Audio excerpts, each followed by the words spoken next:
What's up, folks? It's Josh back here for Inside Wrestling Truth.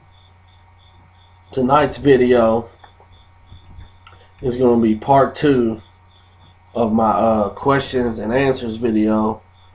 I didn't get to all of them last night, and I left a couple out. We'll get into the questions first, but first I would just like to say hi to my number one hater, to the Impact player. How you doing there, bitch? Alright, now let's get into my questions. My first question comes from Team Rivalry. I forgot one of his questions last night. And it is,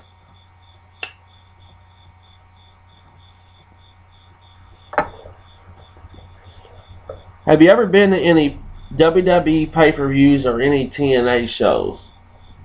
Well, WWE pay-per-views, I've been to a few. I went to a In Your House.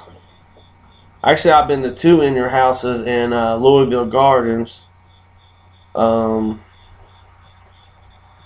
first one was the Rage in the Cage, and the main event was Kevin Nash and Bret Hart. And the second one that I went to was in Louisville Gardens, and it was in 1997. It was a summer before Bret left the company, and the main event that night was Bret Hart and the Patriot, where Bret Hart beat the Patriot, and they had run-ins from Bulldog and Vader and all kinds of shit. But yeah, those are some of the WWE pay-per-views that I have been to. I've been to a number of WWF house shows. I've been to Raw. I've been to WCW Nitro. I was at WCW Uncensored 1999. So that covers that. And as for TNA, I've been to one TNA show. I went to a couple months ago. It was actually the night that Chris Sabin won the belt, and it was in Broadbent Arena in Kentucky. It was a so-so show, you know. Wasn't the greatest show in the world, wasn't the worst. Robert Roode and Austin Aries had a pretty good match that night. But yeah, there's your question. There's your answer for that question. The next question is, what do you think is the best rivalry in wrestling of all time? Now, this was a hard one for me because there's been tons and tons and tons of great rivalries over the years. But in my opinion, the best rivalry of all time is Shawn Michaels and Bret the Hitman Hart. Simply because not only did they have a great rivalry on screen, they had an unbelievable, just epic rivalry off screen, which we all know about. Their matches were always good. They would throw little dig-ins, you know, on their personal lives, on promos, which was cool. So in my opinion, the best rivalry of all time would have been Bret Hart and Shawn Michaels. The next question is kind of funny. Do you have any wrestling figures? Well, I'm a grown man, so I try not to go there that much, but I actually do have a few. I have, if you remember, they made the classic superstars. I have a NWO Hulk Hogan. I have King Mabel, Axe and Smash of Demolition, and Jerry the King Lawler. I'm not really a collector. I get most of the ones that I get autographed. Like my Demolition and my Jerry Lawler are autographed. Hopefully one day I'll meet the other two and get them to sign something. But yeah, I don't really collect wrestling figures, but if they're cool looking, and something to add to my wrestling collection, I'll definitely buy them.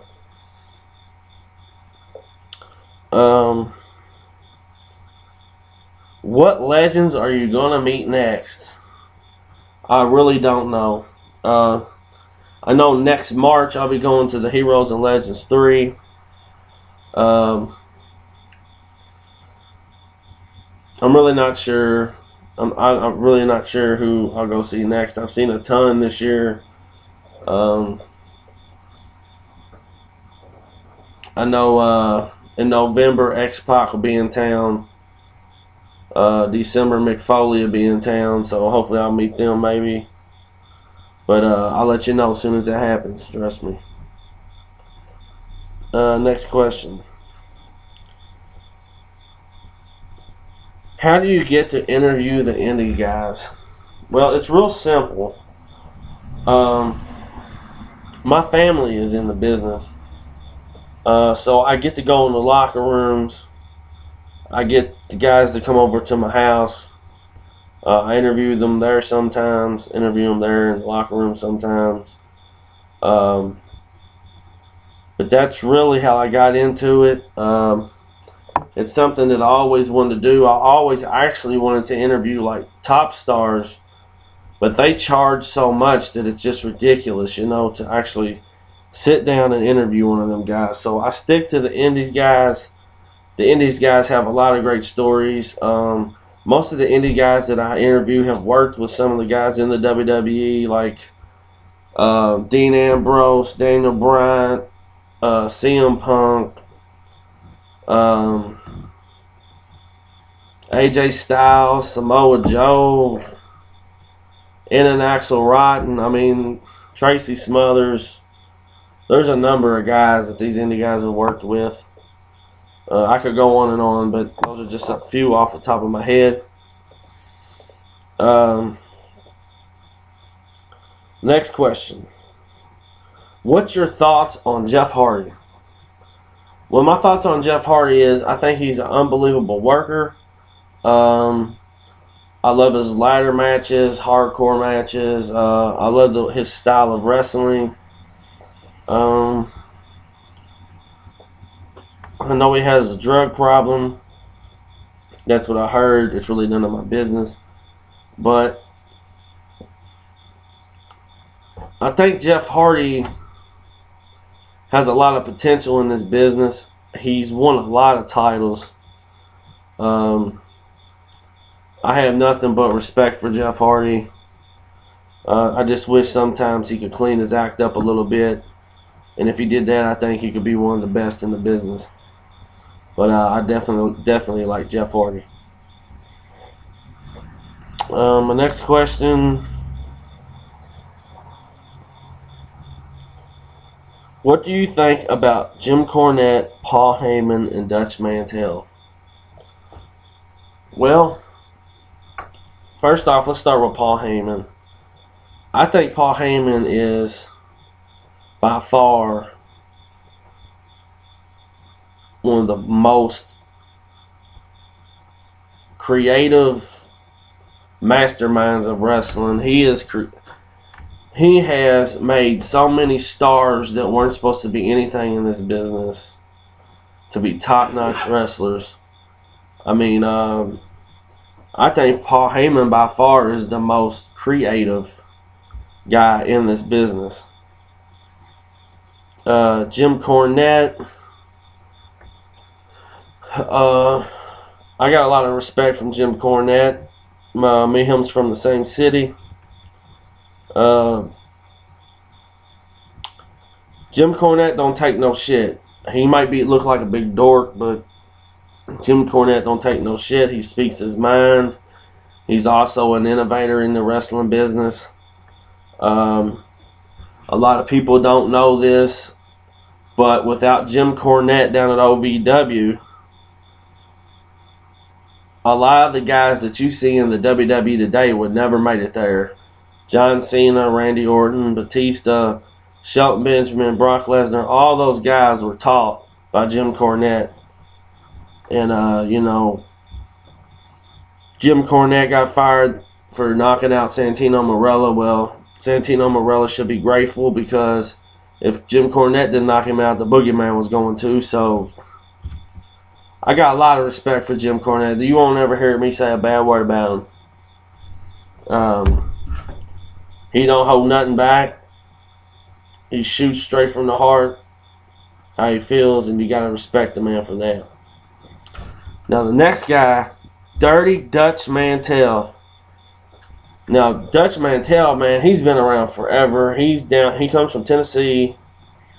He knows the Southern Memphis style wrestling. One of the innovators from there with Lawler and Dundee.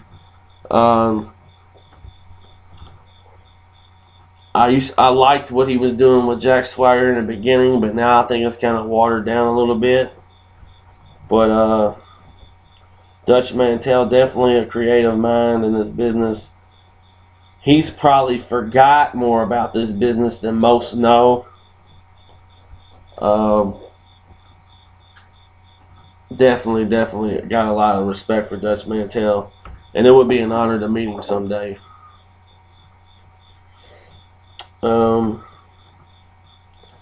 Next question. What was the first wrestling match you ever seen live? The first wrestling match I ever seen live was at Louisville Gardens. And it was actually an AWA. If y'all, I know people know, you young fans won't know what the AWA is, but for the people that know what the AWA is,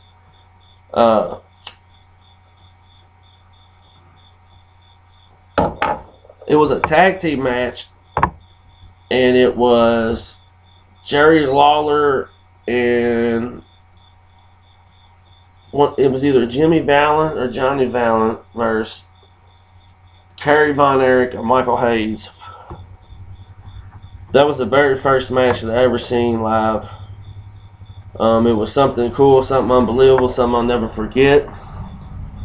Now, WWF wise, the first match I ever seen live was at Louisville Gardens, and it was the Bushwhackers versus Rhythm and Blues, the Honky Tonk Man and Greg Valentine.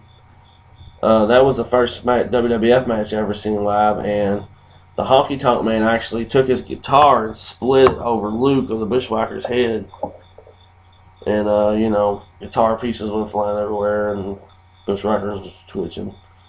But yeah, good stuff. And the last question of the night is, if you could pick 6 guys for the WWE Hall of Fame for 2014, who would it be? Well, here are my 6 guys, and I know that it'll never happen, but I would put Macho Man in, Warrior, Axe and Smash of Demolition, Jake the Snake Roberts, and the Honky Tonk Man. Scratch that. Scratch Honky Tonk Man. I would put Rick Rude in. But yeah, that's all the questions. I just wanted to finish them up. I didn't get to finish them last night. One reason was I missed a couple, and another reason was, like, right after I got done doing the video, I looked in my inbox and I had some questions, so that's why I did it tonight. But like I always say, guys, get your money and pay your bills and subscribe. And if you don't check me out on here, check me out on Facebook, Josh, Inside Wrestling Truth. Peace.